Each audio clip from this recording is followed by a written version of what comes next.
Hi everyone, it's Mary, and it's day 3. Already day 3. Wow.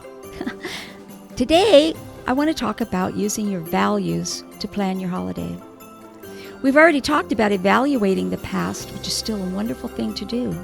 But now that you're thinking in those terms, consider holding a family meeting tonight at dinner to create your family's top 5 holiday values.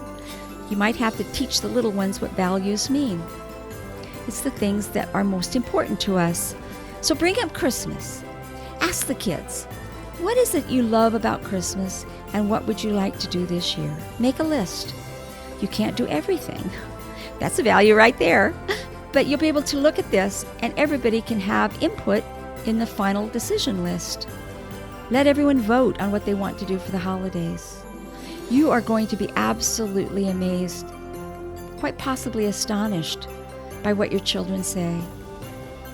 They might talk about gifts, but I think it'll be things that you would not have thought, like spending time with the grandparents, staying up late at night, telling stories around the fireplace, having hot chocolate with marshmallows in it.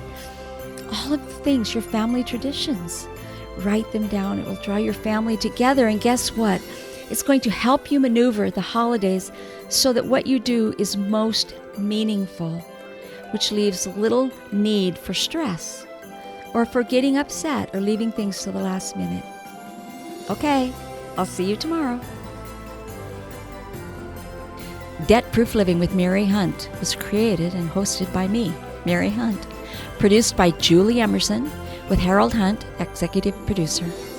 Save time, save money every day, and make it easy on yourself. Subscribe at everydaycheapskate.com.